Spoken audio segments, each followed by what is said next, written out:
ତହିଁରେ ଏଷ୍ଟର ରାଜାଙ୍କ ସମ୍ମୁଖରେ ତାହାର ଚରଣରେ ପଡ଼ି ରୋଦନ କରି ପ୍ରାର୍ଥନା କଲେ। ଦ୍ୱିତୀୟଟି କ'ଣ? ପ୍ରଥମଟି କ'ଣ କୁହନ୍ତୁ? ନିରନ୍ତର ଭାବେ କରିବା ପ୍ରାର୍ଥନା। ଦ୍ୱିତୀୟ ବିଷୟଟି କ'ଣ? ଚରଣରେ ପଡ଼ି କରିବା ପ୍ରାର୍ଥନା। ଏବେ ମୋତେ କୁହନ୍ତୁ, ଏଷ୍ଟର ଗୋଟେ ସାଧାରଣ ବ୍ୟକ୍ତି ଥିଲା କି ଆଉ କିଛି ଥିଲା? ରାଜାଙ୍କ ପରେ ନେକ୍ସଟ ପର୍ସନ କୁହନ୍ତୁ, ରାଣୀ। ସମଗ୍ର ଦେଶରେ ପ୍ରଥମ ସ୍ଥାନ ରାଜା, ତାପରେ ରାଣୀ। ଏବେ ସେ ଗୋଟେ ସାଧାରଣ ମଣିଷ ନୁହେଁ, ବର୍ତ୍ତମାନ ସେ ରାଣୀ ଅଟେ, ମହାରାଣୀ। ବର୍ତ୍ତମାନ ମୁଁ ଆଉ ଗୋଟିଏ ବିଷୟ କହିବି। ରାଜା କିଏ କୁହନ୍ତୁ? ମହାରାଜା। ଏଷ୍ଟର କିଏ କୁହ? ମହାରାଣୀ। ରାଜା କିଏ କୁହନ୍ତୁ? ସ୍ୱାମୀ। ଇଏ କିଏ କୁହନ୍ତୁ? ସ୍ତ୍ରୀ। କ'ଣ? ମୁଁ ଯାଇ କାହିଁକି ମୋ ସ୍ୱାମୀର ଗୋଡ଼ ଧରିବି? ମୁଁ କାହିଁକି ଧରିବି କୁହ? ହଁ, ସେ କ'ଣ ଉପରୁ ତଳକୁ ଖସି ପଡ଼ିଛି କି ତା ଗୋଡ଼ ଧରିବା ପାଇଁ? ତାକୁ ପ୍ରଥମେ କୁହ ମୋ ଗୋଡ଼ ଧରିବା ପାଇଁ। କ'ଣ? ଗୋଟିଏ ଥର ଆଲୋଚନା କରନ୍ତୁ।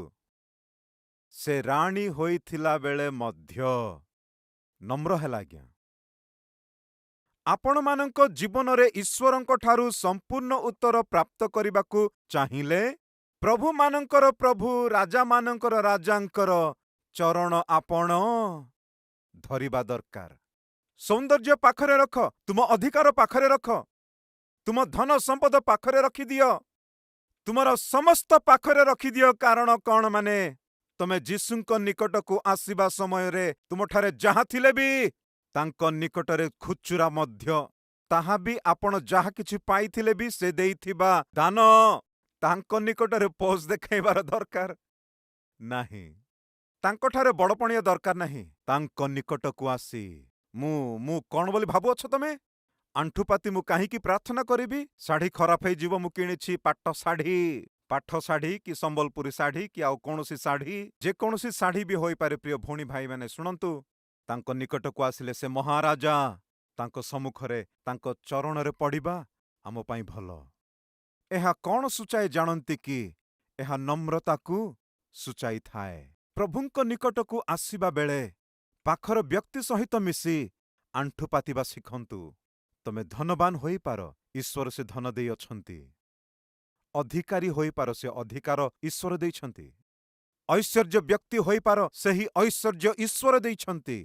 ତୁମଠାରେ କେତେ ଦାମିକା କାର ରହିପାରେ, ତମେ କେତେ ଦାମିକା ଶାଢ଼ୀ ପିନ୍ଧି ଆସିପାର, କିନ୍ତୁ ଆମେ ପ୍ରଭୁଙ୍କ ମନ୍ଦିରକୁ ଆସିବା ବେଳେ ଆମେ ସମସ୍ତେ ଗୋଟିଏ ପିତାଙ୍କର ପିଲାମାନେ ଅଟୁ। ତାଙ୍କ ଉପସ୍ଥିତିରେ ସମସ୍ତେ ସମାନ ଅଟୁ। ତାଙ୍କ ସମ୍ମୁଖରେ ନମ୍ର ଭାବରେ ଆଣ୍ଠୁ ପାତିବା, ତାହା ଅଦ୍ଭୁତକର ଆତ୍ମିକତା।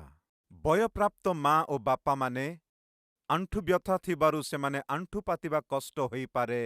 ଆପଣଙ୍କ କଷ୍ଟ ମୋ ପ୍ରଭୁ ବୁଝିପାରିବେ। ସେମାନଙ୍କ ବିଷୟରେ ମୁଁ କହୁନାହିଁ। ଆଣ୍ଠୁ ପାତି ପାରିବା ଲୋକେ ମଧ୍ୟ ବଡ଼ପଣିଆ। ଆଣ୍ଠୁ ପାତି ପାରିବା ଲୋକେ ମଧ୍ୟ କହନ୍ତି, ମୁଁ କାହିଁକି ଆଣ୍ଠୁ ପାତିବି? ଏମିତି ଭାବିଲ ମାନେ ମୋ ଈଶ୍ୱର ଜାଣନ୍ତି, ଆଣ୍ଠୁ ପାତିବା ନୁହେଁ, ଭୂମିଷ୍ଠ ପ୍ରଣାମ କଲା ପରି ମୋ ପ୍ରଭୁ କରିପାରିବେ।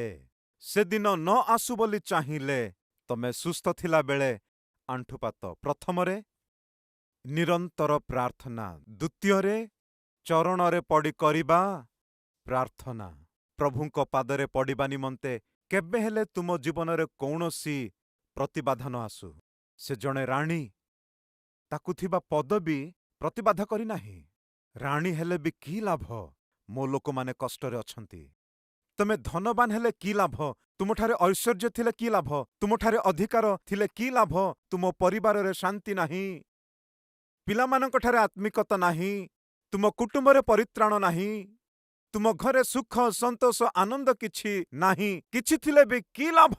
ଯାହା ଥିଲେ ବି କି ଲାଭ? ପ୍ରଭୁଙ୍କ ନିକଟକୁ ଆସିବା ବେଳେ ନମ୍ର ଭାବରେ ତୁମ ପଦବୀ ଅହଂ ପାଖରେ ରଖି ତାଙ୍କ ପାଦରେ ପଡ଼ିବା ଶିଖନ୍ତୁ। ତାହା ହିଁ ତୁମ ଜୀବନରେ ଅଦ୍ଭୁତ କାର୍ଯ୍ୟ ଦେଖିବା ପାଇଁ ଆଧାର। ତୃତୀୟଟି କ'ଣ ଦେଖିବା ଆସନ୍ତୁ। ପ୍ରଥମରେ ନିରନ୍ତର ଭାବେ ପ୍ରାର୍ଥନା କଲା, ପୁନର୍ବାର ଆସିଲା ରାଜାଙ୍କ ନିକଟକୁ। ଦ୍ୱିତୀୟରେ ଚରଣରେ ପଡ଼ି ପ୍ରାର୍ଥନା କଲା। ତୃତୀୟରେ ଆମେ ଦେଖୁ ଅଗାଗୀୟ କରିଥିବା ହାମନ୍ କରିଥିବା ଅମଙ୍ଗଳ। ସେ ଯିହୁଦୀମାନଙ୍କ ପ୍ରତିକୂଳରେ କରିଥିବା କଳ୍ପନାଗୁଡ଼ିକ ନିବାରଣାର୍ଥେ। ହାମନ୍ ଜଣେ ଦୁଷ୍ଟ। ହାମନ୍ କରିଥିବା ଦୁଷ୍ଟ କାର୍ଯ୍ୟ କ'ଣ ମାନେ? ଗୋଟିଏ ଆଦେଶକୁ ସେ ସୃଷ୍ଟି କରି ରାଜାଙ୍କୁ ବୁଝାସୁଝା କରି ଆଦେଶ ଉପରେ ତାର ସନ୍ତକ ନେଇଥିଲା। ଏବେ ଯିହୁଦୀମାନଙ୍କୁ କ'ଣ ଘଟିବାକୁ ଯାଉଅଛି? ବିପଦ ଘଟିବାକୁ ଯାଉଅଛି, ଅନ୍ୟାୟ ଘଟିବାକୁ ଯାଉଅଛି, ଅନେକ ଜୀବନ ଚାଲିଯିବ। ସେହି ଆଜ୍ଞା ଲୋକମାନଙ୍କ ମଧ୍ୟକୁ ପହଞ୍ଚିଲା। ସେଥିପାଇଁ ଘଟିବାକୁ ଥିବା ଏହି ଅନ୍ୟାୟ, ଏହି ଦୁଷ୍ଟ ଦ୍ୱାରା ଆସିବାକୁ ଥିବା ପ୍ରମାଦ ଅନ୍ତ ହେଇଯିବାକୁ ହେବ। ହେ ରାଜା, ସେ ଦୁଷ୍ଟ ଲୋକ ଦ୍ୱାରା ଆମକୁ ବିପଦ ଅଛି। ସେ ଦୁଷ୍ଟକୁ, ସେ ଦୁଷ୍କାର୍ଯ୍ୟକୁ ବର୍ଜିତ ରୂପେ ବିନାଶ କର। ବର୍ତ୍ତମାନ ଆମେ ଆତ୍ମିକ ଶିକ୍ଷା କ'ଣ ଲାଭ କରିବା? ସେହି ଦୁଷ୍ଟ ଜଣଙ୍କର କଳ୍ପିତ କଳ୍ପନା ବର୍ଜିତ ରୂପେ ବିନାଶ କର। ତାହା ଯଦି ବଞ୍ଚିକି ଅଛି ମାନେ, ରାଜାଙ୍କ ସେହି ଆଦେଶ ଯଦି ଅଛି ମାନେ, ଆମକୁ ପ୍ରମାଦ, ଆମକୁ ସୁରକ୍ଷା ନାହିଁ। ପ୍ରିୟ ଭଉଣୀ ଓ ଭାଇମାନେ, ଆପଣଙ୍କୁ ମୋତେ କ'ଣ ହାନି କରିବାକୁ ଚାହେଁ? ଆପଣଙ୍କ ଜୀବନରେ, ମୋ ଜୀବନରେ ନଷ୍ଟ କଷ୍ଟ କ'ଣ ଆଣିଥାଏ ଜାଣ କି? ଦୁଷ୍ଟ ଶୟତାନ ଆମ୍ଭମାନଙ୍କ ଜୀବନରେ ଚିନ୍ତା କରିଥିବା ଦୁଷ୍ଟତ୍ୱ ହିଁ ଆମ ପାଇଁ କ୍ଷତିଜନକ। ତାମାନେ ଶୟତାନ କିଏ ବା ଶୟତାନର ଦୁଷ୍ଟତ୍ୱ ଆମଠାରେ ଯଦି ଅଛି ମାନେ, ଯଦି ତାହା ଆମ ଜୀବନରେ ଅଛି, ଆମ ଜୀବନରେ ଯଦି ସଞ୍ଚାରିତ ହେଉଅଛି ମାନେ, ତାହା ଆମକୁ ଅସରନ୍ତି ନଷ୍ଟ ଓ କଷ୍ଟ କିଣି ଆଣିଦେବ। ତାମାନେ ଆମ ଜୀବନରେ ଦୁଷ୍ଟକୁ ସ୍ଥାନ ନଥାଇ, ଦୁଷ୍ଟକୁ ଅନୁମତି ନଥାଇ, ଦୁଷ୍ଟର ସଂକଳ୍ପ ତାହା ଆମ ଜୀବନରେ ନ ଘଟିବାକୁ ହେଲେ ଆମ ଜୀବନ କେମିତି ରହିବା ଦରକାର? ପବିତ୍ର ଭାବରେ ରହିବା ଦରକାର। ବୁଝିପାରିଲେ କି?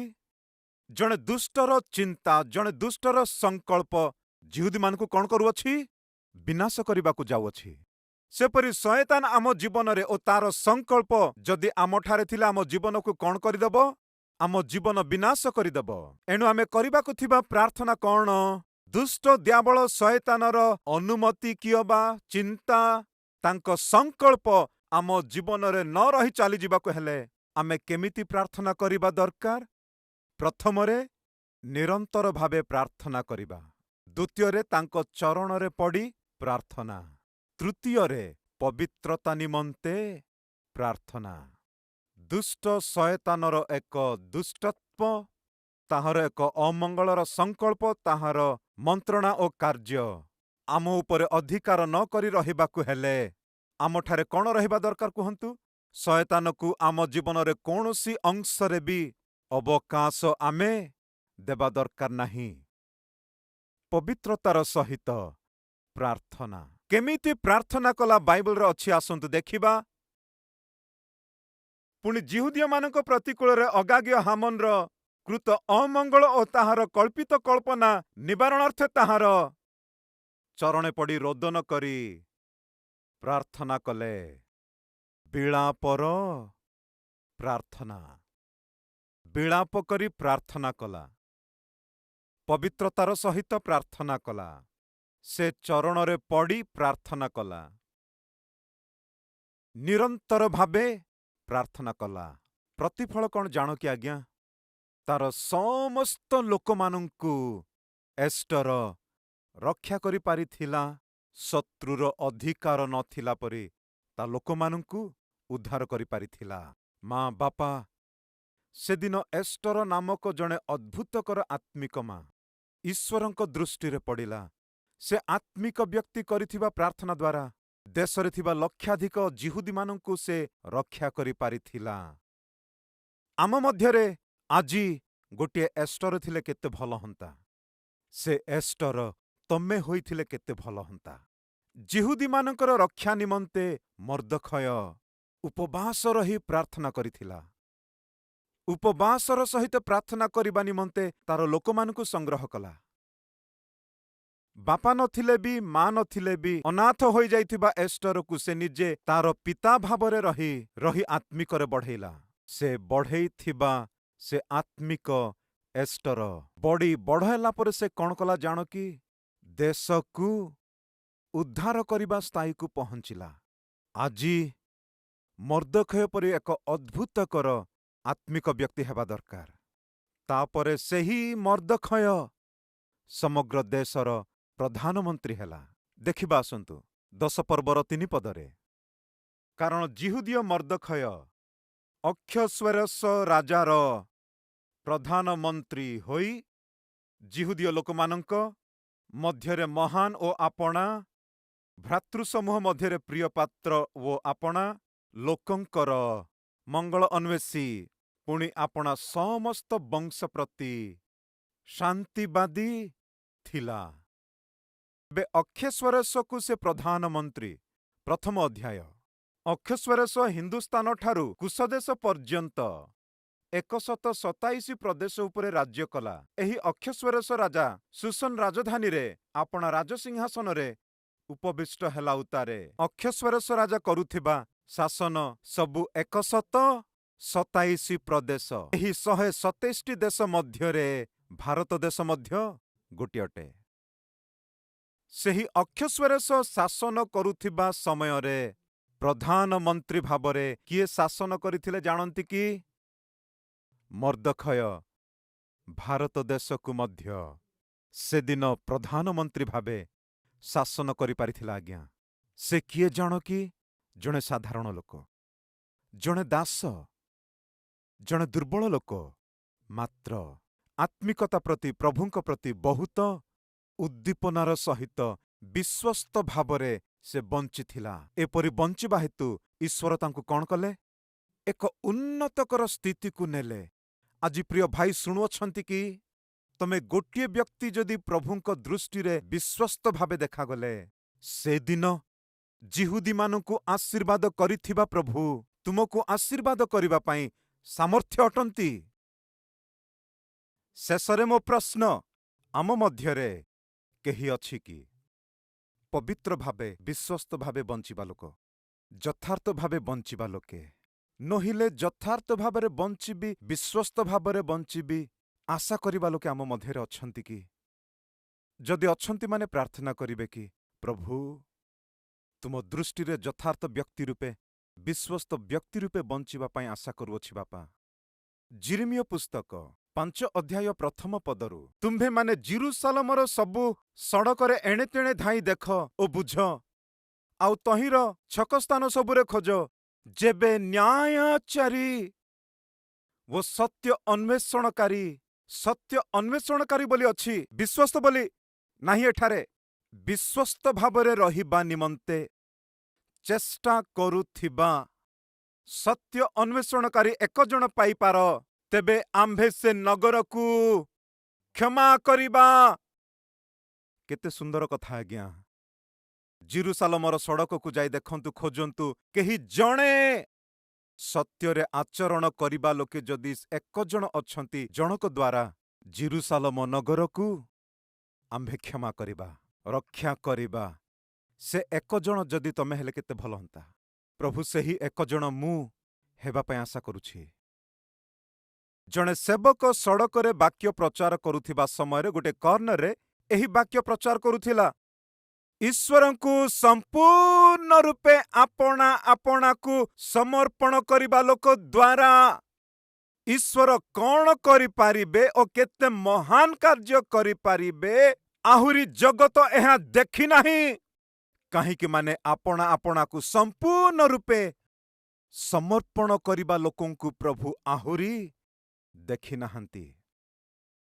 ଏହା ବାକ୍ୟ ଆଜ୍ଞା, ଆପଣାକୁ ସମ୍ପୂର୍ଣ୍ଣ ରୂପେ ଈଶ୍ୱରଙ୍କୁ ସମର୍ପଣ କରିଥିବା ଲୋକ ଦ୍ୱାରା ଈଶ୍ୱର ଆଉ କେତେ ମହାନ କାର୍ଯ୍ୟ କରିପାରିବେ, ଆହୁରି ଏ ଜଗତ ଦେଖିପାରି ନାହିଁ।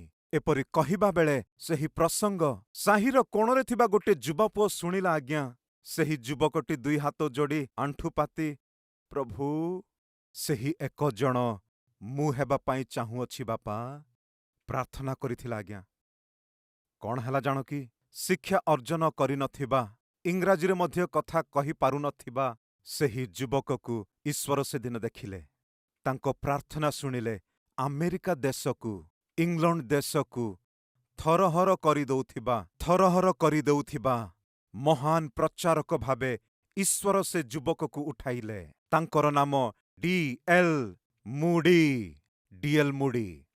କେତେବେଳେ ତାଙ୍କଠାରେ ବଡ଼ ପରିବର୍ତ୍ତନ ଆସିଥିଲା ଜାଣ କି? ହେ ପ୍ରଭୁ, ସମ୍ପୂର୍ଣ୍ଣ ରୂପେ ଆପଣାକୁ ସମର୍ପଣ କରିବା ଲୋକ ଦ୍ୱାରା ତମେ ଯାହା କରିପାରିବ, ଯଦି ଏ ଜଗତ ଆଉ ଦେଖିନାହିଁ, ମତେ ଦେଖ ପ୍ରଭୁ, ମୁଁ ସେ ସ୍ଥାନରେ ରହିବାକୁ ଚାହେଁ ପ୍ରଭୁ।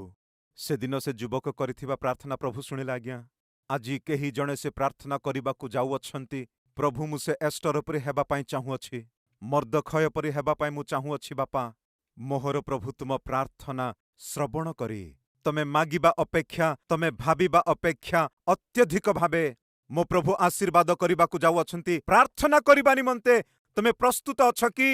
ପ୍ରସ୍ତୁତ ଅଛି ବୋଲିବା ଲୋକେ ଥିବା ସ୍ଥାନରେ ଆଣ୍ଠୁପାତି ପ୍ରାର୍ଥନା କରିବେ କି? କେମିତି ପ୍ରାର୍ଥନା କରିବାକୁ ହବ? ଆମ ଜୀବନରେ ଦୁଃଖ ଦେବା ଲୋକଙ୍କୁ, ଡରଉଥିବା ଲୋକଙ୍କୁ ଜୟ କରିବାକୁ ହେଲେ, ଶତ୍ରୁର ଅଧିକାର ନଥାଇ ଶାନ୍ତିରେ ଯଦି ବଞ୍ଚିବାକୁ ଚାହିଁଲେ, ପ୍ରଥମରେ ନିରନ୍ତର ଭାବେ ପ୍ରାର୍ଥନା କର। ଦ୍ୱିତୀୟ, ଚରଣରେ ପଡ଼ି ପ୍ରାର୍ଥନା କର। ତୃତୀୟ, ପବିତ୍ର ଭାବରେ ଆଚରଣ କରି ପବିତ୍ର ଭାବରେ ପ୍ରାର୍ଥନା କର। ଚତୁର୍ଥ, ରୋଦନ କରି ପ୍ରାର୍ଥନା କର। ମୋ ପ୍ରଭୁ ଆଜି ତୁମକୁ ଦର୍ଶନ ଦେବାକୁ ଯାଉଛନ୍ତି। ତମେ କେବେ ଭାବିନଥିବା ଆଶୀର୍ବାଦ ପ୍ରଭୁ ତୁମକୁ ଆଜି ଦେବାକୁ ଯାଉଅଛନ୍ତି। ହେ ମଣ୍ଡଳୀ, ମାଗିବା ପାଇଁ କଷ୍ଟ କି ଆଜ୍ଞା? ପ୍ରଭୁ ଆଉ ଏକ ଏଷ୍ଟର ମତେ କର ଆଜି। ଆଜିର ଦିନରେ ସେଦିନର ଏଷ୍ଟର ପରି ମୋ ଜୀବନକୁ ବଦଳେଇ ଦିଅ ପ୍ରଭୁ। ମୋ ପ୍ରାର୍ଥନା ଶ୍ରବଣ କରି ମୋ କୁଟୁମ୍ବକୁ ରକ୍ଷା କର ବାପା। ମୋ ପ୍ରାର୍ଥନା ଶୁଣି ମୋ ଲୋକମାନଙ୍କୁ ଉଦ୍ଧାର କର ବାପା। ମୋହର ପ୍ରାର୍ଥନା ଶୁଣି ମୋହର ଲୋକମାନଙ୍କୁ ସୁରକ୍ଷା, ମୋହର ଲୋକମାନଙ୍କୁ ମୁଁ ଆଶୀର୍ବାଦ ଦେଇପାରିବା ମର୍ଦ୍ଦଖୟ ପରି ମୋତେ ଆଜି ପରିବର୍ତ୍ତନ କର। ତମେ ଦାସ ହୋଇପାର କି ଦୁର୍ବଳ ହୋଇପାର ଆଜି, ତଥାପି ମୋ ପ୍ରଭୁ ତୁମ ପ୍ରାର୍ଥନା ଶୁଣିବା ପାଇଁ ପ୍ରସ୍ତୁତ ଅଛନ୍ତି। ହୃଦୟର ସହିତ ପ୍ରାର୍ଥନା କରିବେ କି?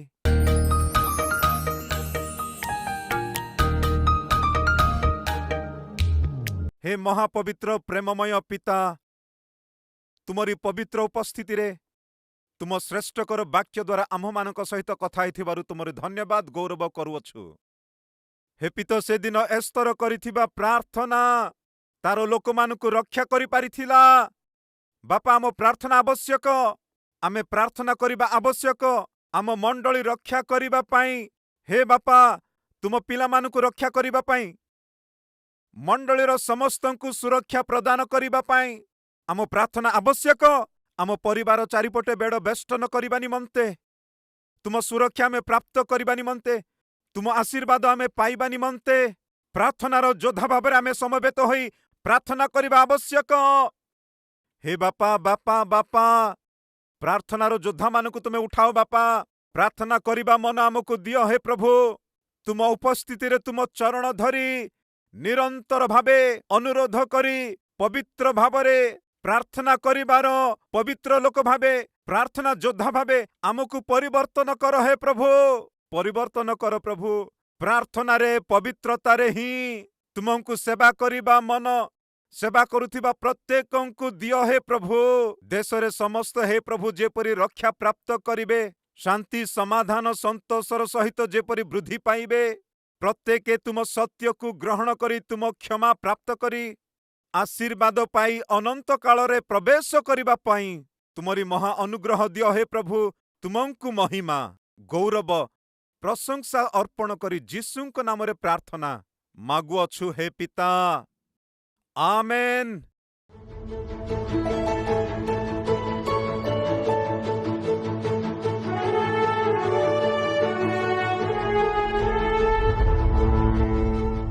ଆମର address Calvary, post box number 30, Kukatpally, Hyderabad 72।